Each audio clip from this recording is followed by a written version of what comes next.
नमस्कार विद्यार्थी मित्रांनो किंवा भावी शिक्षकांनो किंवा सध्या कार्यरत असलेल्या शिक्षकांनो, मी अभिषेक ठिगळे एज्युकल्चरमध्ये तुमच्या सगळ्यांचं स्वागत करतो। तर याआधी आपण टीईटी बॅच विषयी माहिती दिली होती। तर ही अशी आपली संपूर्ण अंकगणिताची PYQ ची बॅच आहे, ज्याच्यामध्ये 20 पेपर आपण घेतोय। पेपर 1 आणि पेपर 2। पेपर 1 पहिली ते पाचवी आणि नंतर पेपर 2 अशा पद्धतीने आपण हे दोन्ही पेपर मधले गणिताचे प्रश्न आपण ह्या PYQ बॅच मध्ये घेतोय। तुम्ही 2026 मध्ये जी एग्जाम देणार आहात त्याच्यासाठी तुम्हाला ही बॅच उपयोगी पडेल। एज्युकल्चर या ॲप वरती ही बॅच आहे, त्याच्यामध्ये जाऊन तुम्ही शिक्षक भरती सेगमेंट मध्ये ही बॅच बघू शकता। आणि तुम्हाला काही डाऊट असतील तर इथं मी माझा नंबर सुद्धा दिलेला आहे, याच्यावर सुद्धा तुम्ही मला ते डाऊट विचारू शकता किंवा या व्हिडिओच्या कमेंट सेक्शन मध्ये सुद्धा तुम्हाला जे डाऊट हवे ते तुम्ही मला विचारू शकता। काल आपण भाग 1 बघितला होता, 2025 टीईटीचा पेपर 1 मधला भाग 1 बघितला होता। आज आपण त्याच्यातला भाग 2 बघतोय। तर बघा, पहिल्या प्रश्नापासून सुरुवात करू। सेम असंच आपण सगळ्या 2013 पासूनच्या प्रश्नपत्रिकांचं डिस्कशन आपल्या टीईटीच्या PYQ बॅच मध्ये घेतलेलं आहे। अशाच पद्धतीने आपल्या मराठी, इंग्लिश, सायन्सच्या सुद्धा आणि समाजशास्त्राच्या सुद्धा बॅचेस येणार आहेत। सध्या गणिताची बॅच आपण स्टार्ट केलेली आहे। चला सुरू करू आपण। बघा, 101 काल आपण 90 ते 100 पर्यंतचे प्रश्न बघितले। आज 101 वा प्रश्न आहे। 800 स्क्वेअर रूट मध्ये दिले वर्गमुळात 800 वजा 175। सरळ त्याला आपण लिहून घेऊ।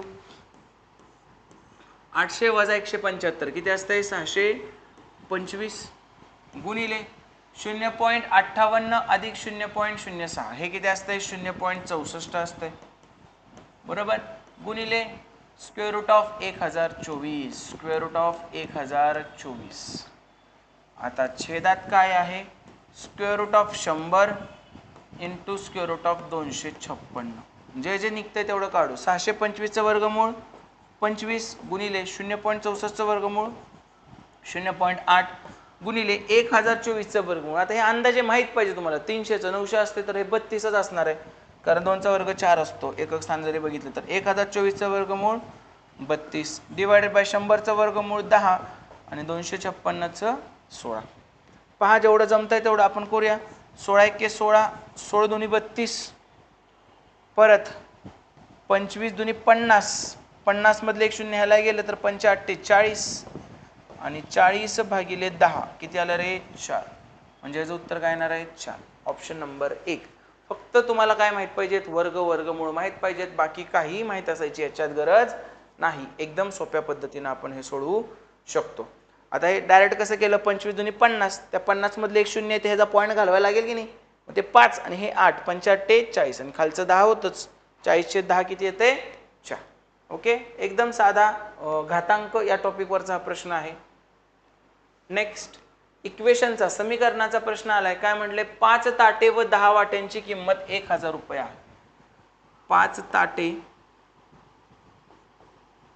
आणि 10 वाट्या यांची किंमत किती आहे? 1000 रुपये। हे खूप मोठे मोठे आकडे दिसतात, सगळ्याला 5 न भाग घालव तुम्ही, म्हणजे सोपं पडतंय। 5 न भाग घालवलं तर हे T मिळतंय, हे 2V मिळतंय आणि हे 5 न घालवलं तर 200 मिळतंय। काय फरक नाही पडत आपल्याला, सोपं सोपं करून टाकायचं। परत 2 ताटे प्लस 8 वाट्या यांची किंमत 560 आहे। मग याला पण मी काय करतो? याला पण मी करतो की 2 न भाग घालवतो सगळीकडे। मग काय होणार? T अधिक ह्याला 2 न घालवला 4V आणि ह्याला पण 2 न घालवला तर काय होणार? 280 झालं। मग आपल्याला हे एक इक्वेशन मिळालं आणि हे एक इक्वेशन मिळालं। मोठ्यातून छोटं वजा करा, मी याच्यातून हे वजा करतो। T मधून T गेला कॅन्सल, 4V मधून 2V गेला, किती येते रे?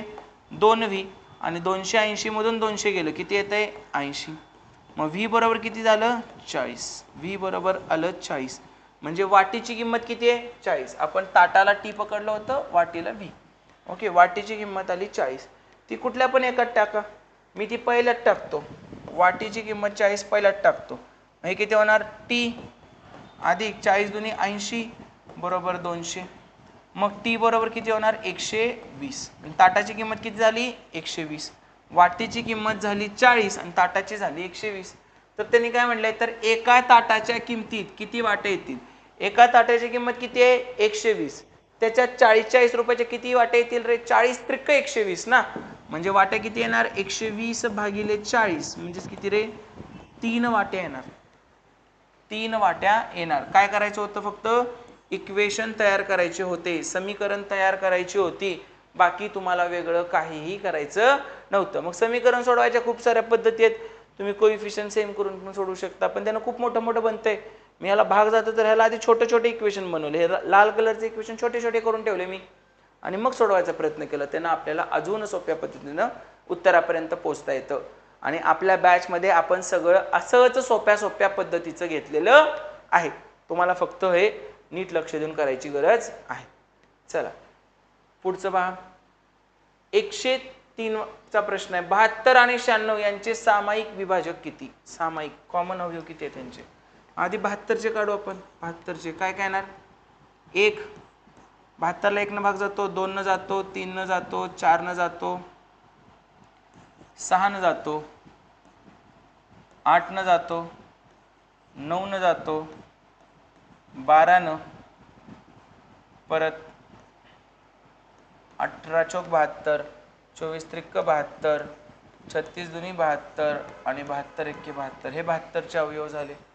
परत सेम असे 96चे बघा, 96चे 1 न, 2 न, 3 न, 4 न, 6 न, 8 न पण जातो, परत 12 8 96, 12 न, 16 सक्क 96, 24 चौक 96, 32 त्रिक 96, 48 दुनी 96, 96 एक्के 96. त्यांनी काय विचारले? सामायिक. सामायिक कुठले आहेत रे मग? 1 2 3 4, 1 2 3 4, 6 6, 8 8, 12 12, 24 24. परत अजून काय आहे का? नाही.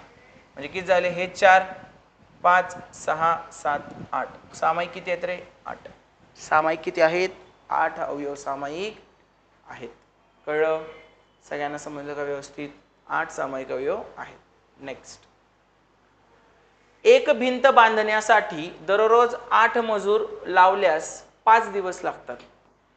मजुरांची संख्या 5/4 पट केल्यास तीच भिंत बांधण्यासाठी पूर्वीपेक्षा किती दिवस कमी लागतील? सगळ्यात पहिल्यांदा तुम्हाला हे माहित पाहिजे की total work is equal to man days असतं. Man days. आणि माणसं वाढवली तर काम दिवस कमी दिवसात होणार आणि माणसं कमी केली तर काम जास्त दिवस लागतील काम संपायला. म्हणजे माणसं आणि दिवस हे काय रे इनव्हर्सली प्रोपोर्शनल आहेत, म्हणजे त्यांचा रेशो उलटा चालतो. जर मजुरांची संख्या 5/4 पट केली तर लागणारे दिवस 4/5 होणार. आधी किती दिवस लागायचे? 5. मजुरांची संख्या 5/4 केली, इनव्हर्सली तर उलट होतं, तर लागणारे दिवस 4/5 होणार. 5 ला 5 गेले, किती राहिले रे? 4 दिवस. किती राहिले? 4 दिवसात काम पूर्ण होणार. लगेच 4 उत्तर लिहायचं नाही. त्यांनी काय लिहिलंय? तर तीच भिंत बांधण्यासाठी पूर्वीपेक्षा किती कमी दिवस लागतील? किती कमी दिवस लागतील? आधी किती दिवस लागायचे? 5. आता किती लागतायत? 4. याचा अर्थ काय रे? 1 दिवस कमी लागेल. 1 दिवस कमी लागेल आधीपेक्षा. सिली मिस्टेक करायची नाही. त्यांनी विचारले पूर्वीपेक्षा किती दिवस कमी लागतील, किती दिवस लागतील विचारलं असतं तर 4, पण किती कमी लागतील विचारले. आधी 5 लागत होते, आता 4 लागतात, म्हणजे 1 दिवस कमी लागतोय. समजलं? गडबड अजिबात करायची नाही. पुढचा प्रश्न बघू. एका संख्येची 3 पट आणि 6 यांची बेरीज. मग एक संख्या x पकडली, त्याची 3 पट आणि 6 यांची बेरीज 15च्या चौपटी इतकी आहे. यांची बेरीज किती रे? 15च्या चौपटी इतकी. सरळ प्रश्नाला लिहून घेतलं. तर त्या संख्येची निमपट विचारा. आधी ती संख्या काढू. 3x अधिक 6 बरोबर 15 चौक 60. मग 3x बरोबर 60 वजा 6 किती येतं? 54. मग x बरोबर किती येणार? 18. x बरोबर किती येणार? 18. लगेच उत्तर लिहायचं का 18? नाही. त्यांनी काय विचारलंय? त्या संख्येची निमपट विचारले. मग 18ची निमपट म्हणजे अर्ध, हाफ. 18 भागिले 2 किती येणार? 9. समजलं? प्रश्नाला गणिताच्या स्वरूपात लिहिता आलं पाहिजे. एका संख्येची 3 पट, x ची 3 पट आणि 6 यांची बेरीज 15च्या चौपटी इतकी आहे. इज इक्वल टू 15 गुणिले 4 आणि सोडवायचं. एक्सची किंमत काढून फक्त गडबड करू नका, त्यांनी त्याच्या निमपट सुद्धा परत विचारलेलं आहे. समजतंय सगळ्यांना व्यवस्थित? एकदम सोप्या प्रकारचे प्रश्न आहेत. पेपर 1 असो किंवा पेपर 2 असो, काही अवघड नाही. 5.25 किलोमीटर लांबीच्या रस्त्याला 5.25 किलोमीटर लांबीचा रस्ता आहे. 5.25 म्हणजे 5.25 1 किलोमीटर म्हणजे किती असते? 1000 मीटर असते. 5.25 म्हणजे 5.25 किलोमीटर, तर इंटू 1000 मीटर मध्ये घेतलं ह्याला. ठीक आहे. त्यापैकी 9.5 हेक्टोमीटर लांबीच्या रस्त्याचे 1 हेक्टोमीटर म्हणजे किती असते? 1 हेक्टोमीटर म्हणजे असते 100 मीटर. त्यातील काय 9.5 हेक्टोमीटर, 9.5 हेक्टोमीटर म्हणजे गुणिले 100 च काय झालं रे? डांबरीकरण पूर्ण झाले. तर किती बाकी आहे? बाकी आहे म्हणजे वजा बाकी. 5.25 गुणिले 1000 किती येत आहे? 5250 आणि वजा 9.5 गुणिले 100 किती येत आहे? 950. ह्यांची वजा बाकी करायची. 50 मधून 50 गेले 2 शून्य आले आणि 12तून 9 गेले 3 आले. हातचा आला 1, 5तून 1 गेला 4. 4300 मीटरचं डांबरीकरण बाकी आहे. Option number 3. तुम्हाला माहीत असावयाच्या गोष्टी कोणत्या त्याच्यात? 1 किलोमीटर म्हणजे 1000 मीटर असते आणि 1 हेक्टोमीटर म्हणजे 100 मीटर असते. हे तुम्हाला माहीत पाहिजे. मिलीमीटर, सेंटीमीटर, डेकामीटर, हेक्टोमीटर हे सगळं तुम्हाला माहीत पाहिजे. आपण जसे जसे प्रश्न येतील प्रत्येक प्रश्नात आपण हे PYQ बॅच मध्ये कव्हर केलेलं आहे. नेक्स्ट, सकाळी 7:45 वाजता सुरू झालेला क्रिकेटचा सामना त्याच दिवशी दुपारी 2:30 वाजता संपला. तर सामना किती वेळ चालू होता? सकाळी 7:45 ला सुरू झाला. 7:45 ला म्हणजे 7:45 ला सुरू झाला सामना. कधी संपलाय? दुपारी 2:30 वाजता. 2:30 वाजता म्हणजे 2:30, 2 म्हणजे 14, 14:30 ला संपला. तर किती वेळ चालू होतात? म्हणजे आता आपल्याला ह्याच्यातून हे वजा करायचं, पण 30तून 45 जातच नाही. मग मी काय करतो? हेतला 1 तास इकडे देतो, म्हणजे इथे किती होणार? 13 तास आणि इकडे 60 मिनिटं गेली. 1 तास म्हणजे 60 मिनिटं गेली, तर 60 आणि 30 किती होणार? 90 मिनिटं. मग 90 मधून 45 गेले 45 आणि 13तून 7 गेले 6. तर सामना किती वेळ चालला? 6 तास 45 मिनिटं सामना चालला. 6 तास 45 मिनिटं म्हणजेच 6:45 तास. घड्याळावरचा प्रश्न आहे. घड्याळातल्या वेळा तुम्हाला ओळखता आल्या पाहिजेत. 1 तास म्हणजे 60 मिनिट, असं शिफ्टिंग करता आलं पाहिजे तुम्हाला. परत 2.5 म्हणजे 2 म्हणजे 14 कसं काय? ठीक आहे. 1 म्हणजे 13 कसं काय? थोडक्यात ते दुपारच्या वेळेत मिलिटरी क्लॉक, ट्रेन क्लॉक सारखं तुम्हाला त्याला कन्वर्ट करता आलं पाहिजे.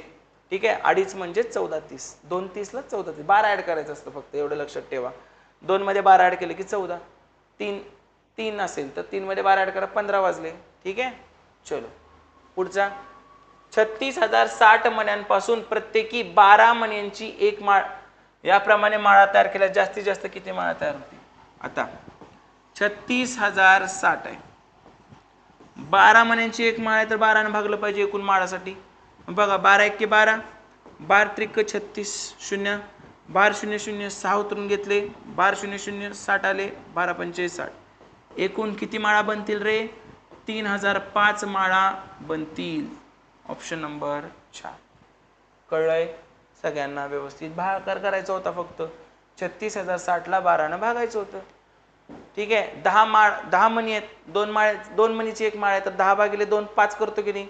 तसं 36,060 मणी आहेत, 12 मण्यांची एक माळ आहे, 36,060 भागिले 12 3005. 12 त्रिक 36, शून्याचं लागत नाही, 12 0 0, परत 6 ला पण लागत नाही, 12 0 0, परत 60, 12 पंचे 60, 3005 हे याचं करेक्ट उत्तर असणार आहे.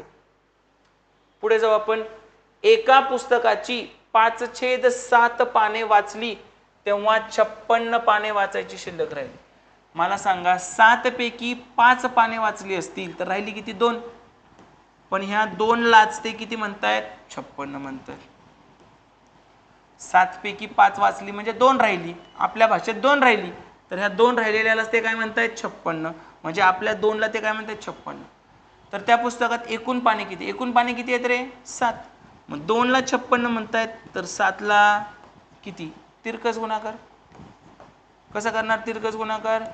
7 गुणिले 56 भागिले 2 28 आणि 28 सत्ते 96 196. एवढा फापट पसारा करायची गरजच नाही. आणि 2 पानं वाचायचे राहिलेत. 7 5 गेले 2. 2 ला 56 म्हणतायत तर 1 ला किती म्हणणार? 28.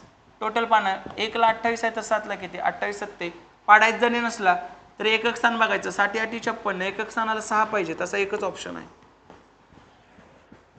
तर ह्या सगळ्या माझ्या मेथड आहेत की तुम्हाला सॉल्व्ह करायची गरज नाही. तुम्ही अशा पद्धतीनं पण करू शकता कारण वेळेचा सुद्धा तेवढाच प्रश्न आपल्यासमोर उभा असतोय. ठीक आहे. नेक्स्ट 4.5 मीटर कापडापासून 2 शर्ट शिवले. सेम आत्ताच्या सारखं. तर 15 शर्ट शिवायला. मला सांगा 2 शर्ट शिवायला किती कापड लागतंय? 4.5 मीटर. बरोबर. तर 15 शर्ट शिवायला किती कापड लागेल? परत मगाच्या सारखं तिरकस गुणाकार. क्वेश्चन मार्क बरोबर. 15 गुणिले 4.5 भागिले 2. मग हे किती येते? 7.5. 7.5 गुणिले 4.5. आता मी नाही करत बसणार. मी फक्त अंदाज लावणार. 7 चोक 28 पेक्षा जास्त उत्तर पाहिजे आणि पॉईंट मध्ये पाहिजे. तसा एकच ऑप्शन आहे. 28 पेक्षा जास्त उत्तर हेच आहे पॉईंट मध्ये असलेलं. तुम्हाला करायचं तर करू शकता. 5 5 25 हातचे आले 2. 5 7 35 आणि 2 37. 4 25 हातचे आले 2. 4 7 28 आणि 2 30. 5 7 3 3.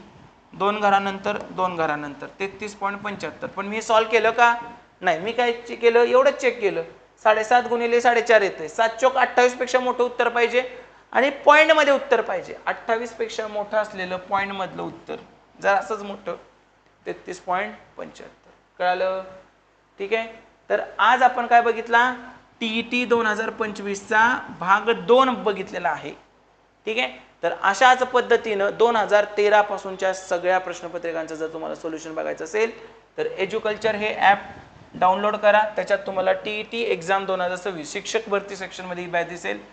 पेपर 1 आणि पेपर 2 मधल्या जवळजवळ 20 प्रश्नपत्रिकांचं आपण डिटेल्ड एक्सप्लेनेशन केलेलं आहे. बघा पळवतोय का? नाही. हे प्रश्न माझ्यासाठी 10 प्रश्न घेतोय तर हे 5-6 मिनिटाचे पण नाही आहेत. पण एकदम डिटेल सगळं व्यवस्थित स्पष्टीकरण करून तुम्हाला सांगतोय. त्याचा तुम्हाला नक्की तुमच्या परीक्षेत फायदा होणार आहे. एक लेक्चर तुम्ही किती वेळा पाहू शकता. त्याला काही बंधन नाही. तुम्हाला जोपर्यंत समजत नाही तोपर्यंत तुम्ही पाहू शकता. ठीक आहे. ही बॅच नक्की करा. तुम्हाला परीक्षेत याचा 100% फायदा होणार आहे. आत्तापुरता आपण इथंच थांबतोय. Thank you so much. All the very best.